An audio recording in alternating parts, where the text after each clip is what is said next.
He was a wonderful man, very proud of his country. He would be very proud to his final resting place is here.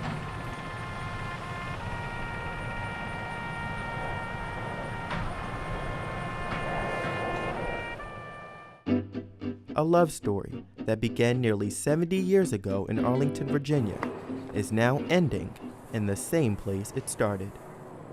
Dad was a terrific guy. I was privileged to have him in my life for 66 years. Howard Gefkin's military career began in the 43rd Infantry Division of the Connecticut National Guard in his junior year in high school, 1939. One of the things that we had to do for his inscription on his gravestone was to correct his birth date. He signed up a year early and kind of fudged his birth date. So, after enlisting, Howard, also known as Gip, was shipped to Fort Blanding, then to Fort Shelby for training. His life was on one path, that is, until 1942, when he was blindsided. On a blind date, my parents met. First date, they were in Times Square at the old Sheraton Hotel. And my mother later said she was kind of overwhelmed by this guy who was very nice and sweet, and they fell in love, got engaged. Within a couple of weeks of their engagement, the military sent Gip to New Zealand as part of the buildup of South Pacific forces.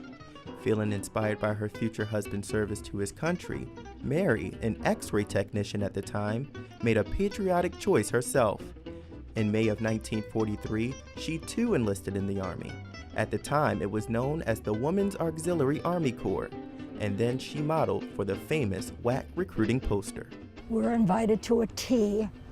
I assume it was the British Embassy on Connecticut Avenue. And there were several women's units there. I vaguely remember a photographer. I was not singled out to pose at all, so I assume someone may have taken the picture and it was painted from the picture.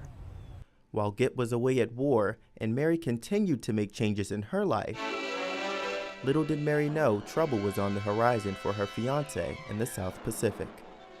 Where Allied forces landed on Mono and Sterling Islands in a campaign launched to drive the Japanese from Bougainville.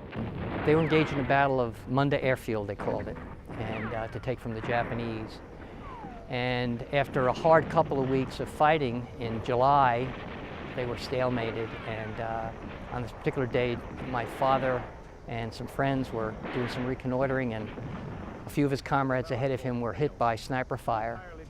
And so my father, a young sergeant at the time, ran up and assisted a couple of these fellows that were wounded and tried to drag one of them back. As Gip was risking his life, trying to save his buddies' lives, he was shot 3 times. The fellow I'm named after was Richard Hawley, and Richard came and saved my father and the other fellow's life. So it was a cascade of woundings and savings, for which my father was awarded the Purple Heart and the Silver Star for his gallantry. After my father got out of rehabilitation at Walter Reed, he was assigned to Fort Myer, South Post they call it, at Arlington. My mother and father got married on a leave in April of '44 in Bayonne. And then they came back and they began their life not too far from where we're standing, in Arlington, and they both worked at the Pentagon, lost jobs, found jobs, moved, had children. And I think as a testimony to, as Tom Brokaw says, the greatest generation, this is what these people did. They didn't give up on their country, they didn't give up on themselves, they didn't give up on their children. Gip even fought his way through a battle with his health. He was diagnosed with heart and kidney failure in the summer of 2011. As I held his hand at his bedside, he said to me, "I have to ask you to forgive me." And I said, "Dad, possibly what for?" And he said, "Well, when you came home from Vietnam and you grew long hair and a beard, we used to have those fights." He goes, "I feel really bad about that." And I said, "Dad, it was 45 years ago and it was happening all over the country in those days." With his family and wife of 67 years at his side, Gip took his final breath in August. He eased out of our lives in a beautiful, beautiful way. And always and every day said to me and my brother, "Make sure you take care of your mother."